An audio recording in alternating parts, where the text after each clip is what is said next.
mereka. Walaupun mereka menyakiti dirimu, memfitnah keadaanmu, hoak kepada dirimu, sampaikan dakwah kepada mereka. Karena tidak ada energi yang paling baik di dunia kecuali dakwah. Ud'u ila sabili rabbika bil hikmah wal mau'izatil hasanah wajadilhum billati hi ahsan. Ajaklah, serulah, bimbinglah, bawalah, antarlah manusia ke jalan agama Rabbmu dengan arif bijaksana, penuh hikmah. Ini yang harus dibangun oleh kita, sehingga kita akan menghasilkan manusia-manusia yang di hati mereka adalah manusia berkualitas.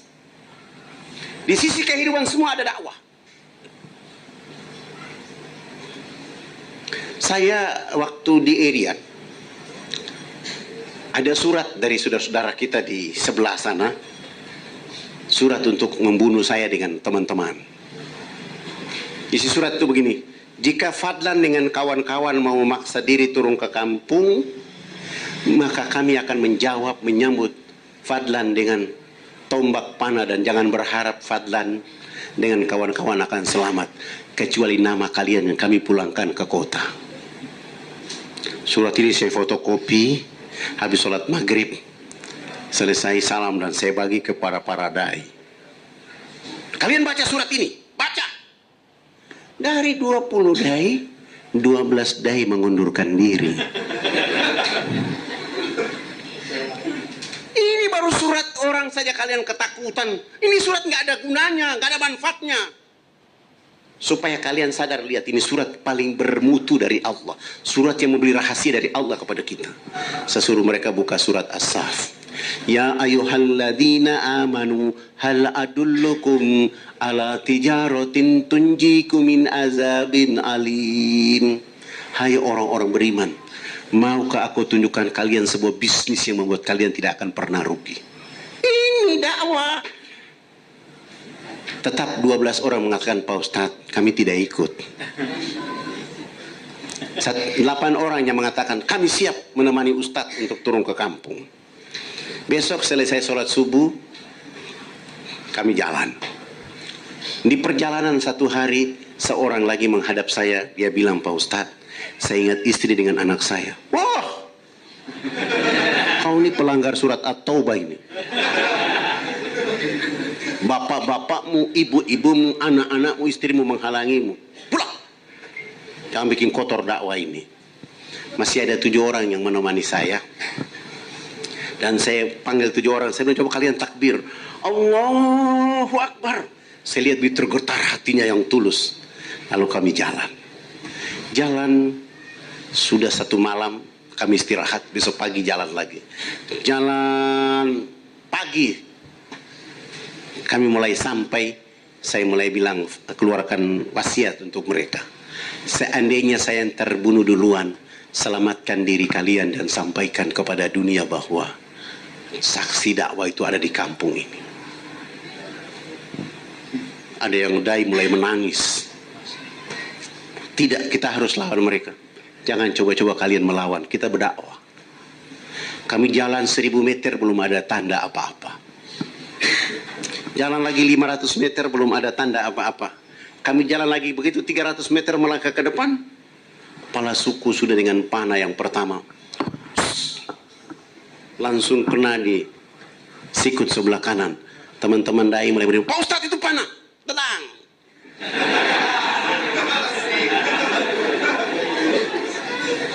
Kami jalan lagi. Kepala suku ambil panah yang berikutnya. Kena di tangan sebelah, sikut sebelah kiri, dan saya terjatuh dan saya bilang, selamatkan diri kalian. Biarlah saya jadi saksi dakwah di tempat ini. Mereka semua pergi, saya mulai mengangkat tangan dan membaca doa. Pertama saya baca Fatihah dan saya bilang kepada Allah, ya Allah, Fadlan tidak ada apa-apanya dibanding Nabi Muhammad SAW. Aku minta kepadamu, ya Allah, hidupkan aku 20 menit agar aku bisa menyampaikan namamu kepada mereka dan menyampaikan nama Rasulmu ke hati mereka. Setelah itu terserah engkau cabut nyawaku. Yang penting namamu sudah aku sampaikan. Tiba-tiba seperti energi besar. Lalu saya berdiri, Saya cabut panah di sebelah kanan. Sesudah itu saya ambil posisi yang kuat, saya cabut panah di sebelah kiri. Saya ambil ransel di belakang. Ada pisau dan korek api yang besar. Saya bakar sampai pisau itu merah. Saya celup di bekas panah itu. Sesudah itu saya bakar lagi, saya celup di panah itu. Dan darah kotor sudah keluar, saya berdiri. Kepala suku sudah lihat itu, langsung dia bilang kepada warganya, kalian yang lain pulang. Dia sendiri berdiri. Dan saya datang ketemu dengan beliau, salaman. Begitu salaman, saya bilang, Bapak Kepala Suku, mohon maaf kalau saya turun mengganggu masyarakat di sini. Sekarang saya mau pulang. Begitu saya balik arah 2 meter, kepala sukunya jatuh tersungkur menangis. Saya dengar bunyi dia jatuh, saya balik lagi, saya angkat wajahnya, saya bilang, kenapa Bapak menangis? Kan Bapak sudah larang saya tidak boleh turun ke kampung. Kenapa Bapak menangis? Langsung dia jawab, bukan anak yang salah, Bapak yang salah. Bapak baru tahu anak orang baik. Maka Bapak tidak akan turun ke kampung. Sekarang Bapak kawal anak sampai ke kota. Akhirnya kepala suku yang kawal saya ke kota. 2 hari sampai di kota, masuk rumah sakit, berobat 3 hari, tidak ada tanda-tanda kesembuhan. Saya minta izin ke teman-teman dai bahwa saya harus berobat di Makassar. Saya suruh teman-teman beli tiket, kami 3 orang. Tiket sudah siap. 2 hari kemudian mau terbang. Saya tanya di kepala suku, kapan Bapak pulang ke kampung? Karena kami mau ke Makassar berobat. Apa jawaban kepala suku? Saya tidak pulang. Saya harus mendampingi anak karena saya yang panah anak. Saya harus jaga sampai sembuh baru saya bisa pulang. Subhanallah, begitu beliau bilang ingin ikut saya ke Makassar, saya tanya kepada bagian keuangan kami, subhanallah, 50 rupiah pun kami tidak punya.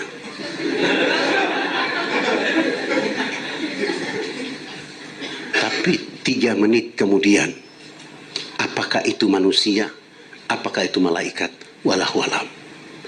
Dia mengantar uang 1.500.000, sesudah itu pergi. Kami semua sujud dan mengatakan kepada Allah, fa inna ma'al usri yusra, inna ma'al usri yusra, in tansurullah yansurukum, ya Allah, Engkau mulia dengan perkaramu kepada kami hari ini. Lalu kami beli tiket, membawa kepala suku ini berobat di Makassar 3 bulan, sembuh.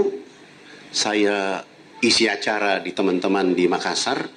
Begitu masuk sholat duhur, saya bilang, Bapak keluar dulu, kami mau sholat. Dia bilang, tidak bisa, saya harus sholat. Saya bilang, tidak bisa, Bapak kan belum mengajar Islam yang benar kepada saya tidak mau. Akhirnya selama di sana dia tidak syahadat. Kami pulang, teman-teman di Makassar sudah siapkan bekal berupa pakaian layak pakai, sabun, odol, sikat gigi. Kami bawa pulang.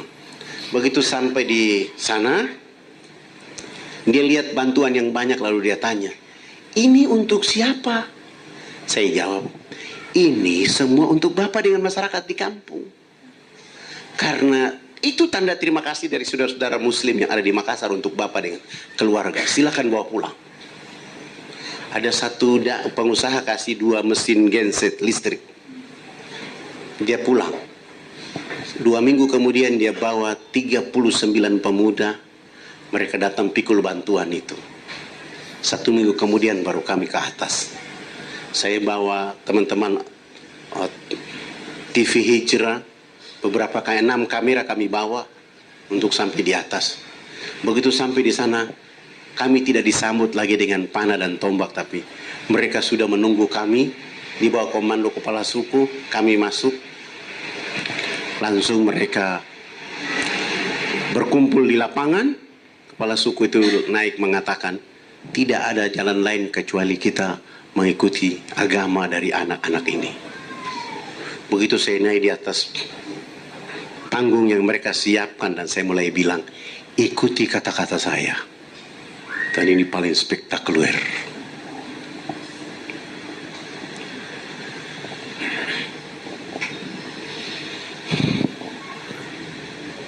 Begitu saya kuatkan hati saya dan saya bilang, ikuti kata-kata saya. Dan saya mulai mengatakan, Asyhadu an la ilaha illallah. Pohon yang berdiri di tengah-tengah di pinggir lapangan itu semua merunduk. Begitu saya mengatakan, wa asyhadu anna Muhammad Rasulullah, pohon ini kembali berdiri tegak dengan utuh. Begitu syahadat selesai, kami semua menangis karena belum pernah menyaksikan peristiwa itu dalam dakwah kami selama ini. Bahkan yang membuat kami malu, kamera 6 buah yang kami bawa, tidak ada satupun yang bisa merekam peristiwa itu. Ada yang bilang kasetnya rusak, saya bilang tidak. Allah tidak mau peristiwa langka ini dinonton oleh manusia di dunia. Harus kita berdakwah baru bisa. Alhamdulillah 125 kepala keluarga syahadat selesai. Seluruh binatang-binatang itu dikumpulkan, dibunuh. Kami ganti dengan peternakan ayam, kambing, dan sapi untuk mereka.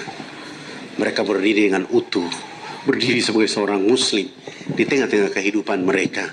Walaupun mereka jauh dari kota, tetapi keistiqomahan mereka dalam dakwah. Sampai hari ini mereka hidup dengan Islam, damai, sejahtera. Bahkan mereka hidup. Bahkan kalau kita datang ke kampung mereka, kita lihat jauh. Tapi yang membuat kita menangis itu, coba di waktu duhur saja, di tengah-tengah hutan itu tiba-tiba ada suara, Allahu Akbar, Allahu Akbar. Air mata berguguran mendengar peristiwa yang datang dari tengah hutan itu. Seakan nama Allah itu dibawa dari kampung itu, dibawa ke langit, lalu diterbangkan ke seluruh bumi, tentang ada orang yang hitam keriting membesarkan nama Allah di bumi. Energi dakwah sampai pada mereka. Saya kira itu sudah lewat 1 jam. Ada yang mau bertanya, saya persilahkan.